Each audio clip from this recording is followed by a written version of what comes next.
प्रिय विद्यार्थियों, नमस्कार। बहुत बहुत स्वागत है राजकीय महाविद्यालय नीम कारखाना के इस प्लेटफॉर्म पर। और आज हम जो क्लास लेने जा रहे हैं वो है बीए द्वितीय वर्ष की हिंदी साहित्य के प्रथम प्रश्न पत्र के क्लास।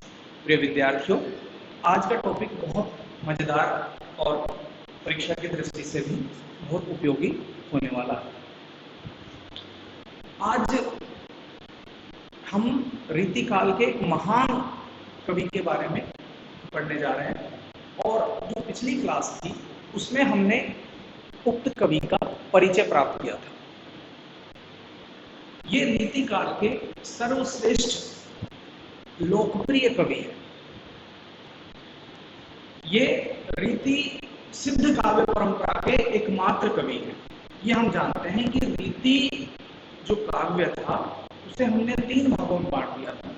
रीतिबद्ध काव्य परंपरा, रीति मुक्त काव्य परंपरा और रीति सिद्ध काव्य परंपरा। जिसमें रीति सिद्ध काव्य परंपरा में अगर किसी कवि का नाम लिया जाता है तो वो एकमात्र कवि हैं बिहारी। रीतिकाल के सर्वश्रेष्ठ कवि भी इनको कहा जाता है, कारण इनकी कविता की लोकप्रियता तथा जो भाव इनकी कविताओं में मिलता है वह अतुलनीय है।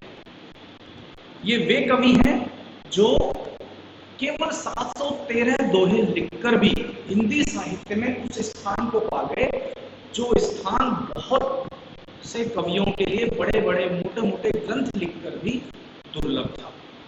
तो आज परिचय से आगे हम इनके काव्य का विवेचन करने जा रहे हैं। बिहारी जो कि रीतिकाल के सर्वश्रेष्ठ कवियों में से एक हैं, उनका हम काव्य परिचय प्राप्त करेंगे। जीवन वृत्त इनका हमने पिछली क्लास में प्राप्त किया था, आज हम इसको आगे देखते हैं। यदि हम बिहारी की आलोचना उनके कृतित्व के आधार पर करें तो उनके द्वारा जो रचना की गई वो एकमात्र रचना थी बिहारी सतसई।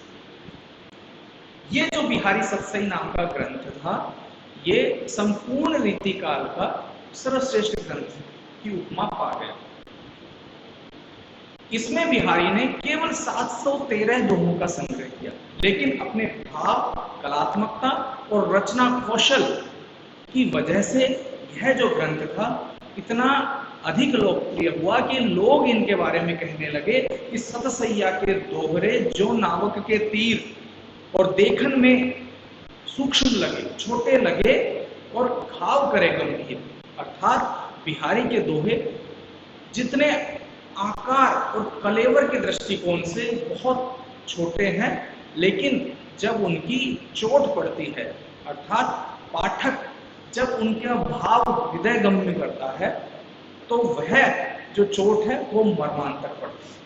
अर्थात उनके भाव इतने सूक्ष्म हैं कि पाठक कुछ सोचने पर मजबूर हो जाता है।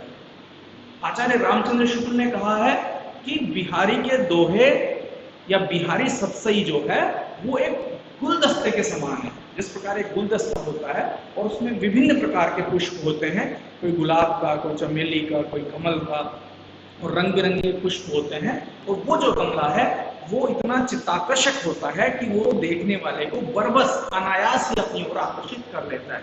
उसी प्रकार बिहारी का ये जो सतसई नामक ग्रंथ है इसमें भी भावों की वो अद्भुत छटा विद्यमान है। कहीं श्रृंगार, कहीं नीति, कहीं भक्ति, कहीं और कोई सा प्रकृति। तो इस प्रकार के अनेकों रस उसमें भरे पड़े हैं कि पाठक और श्रोता जो भी इस ग्रंथ का अवगाहन करता है, उस ग्रंथ की दोहे को सुनता है, वो बरबस ही विभिन्न प्रकार के रसों में डूब जाता है। इसीलिए बिहारी का जो काव्य है वह एक गुलदस्ते के रूप में है, उतना ही आनंददायक है जिस प्रकार फूलों का एक गुलदस्ता, फूलों की एक वाटिका को देखकर मन को जो प्रसन्नता होती है वही बिहारी के दोहों को पढ़कर और सुनकर। तो बिहारी की ये तो हो गई लोकप्रियता। अब ये लोकप्रियता क्यों है? ऐसी क्या वजह है कि बिहारी का यह ग्रंथ इतना लोकप्रिय हुआ?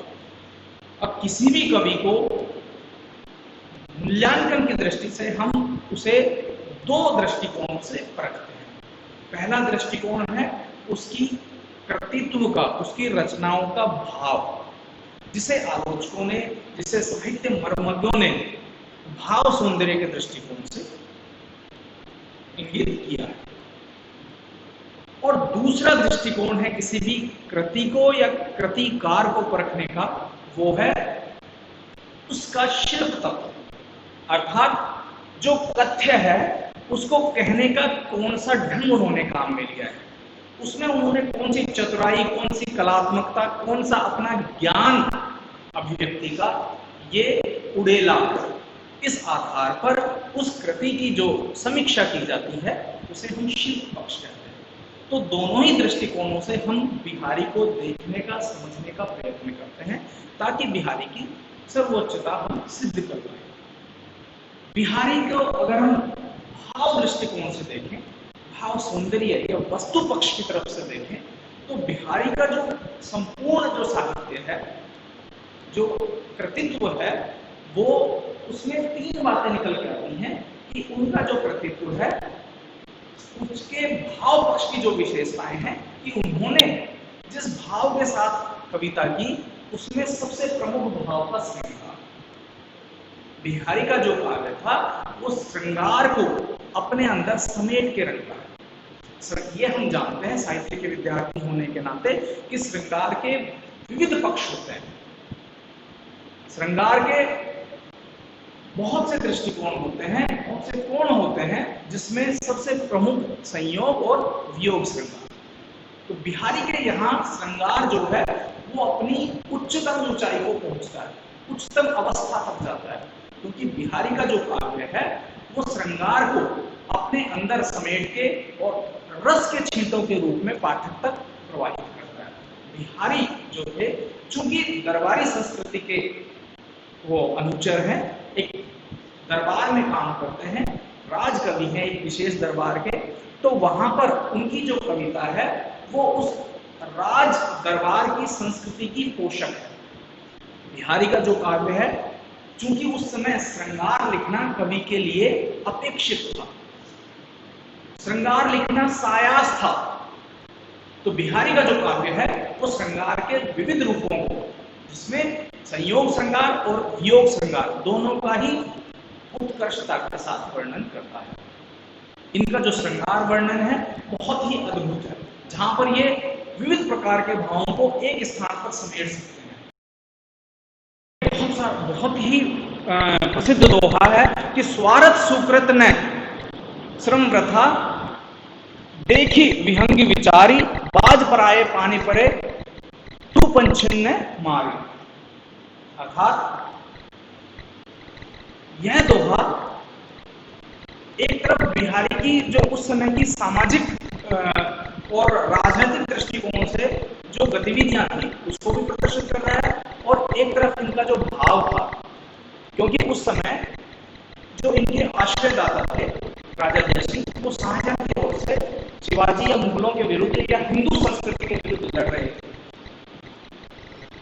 तो उन्होंने एक प्रकार का व्यंग, एक प्रकार का कटाक्ष देते हुए शाहजहां की ओर से लड़ने वाले अपने आश्रयदाता जयसिंह को यह बात कहलवाई थी। तो उक्त क्रियाकलाप यह सिद्ध करते हैं कि इनका जो दृष्टिकोण था वो अपने समाज और अपने संस्कृति की तरफ भी था।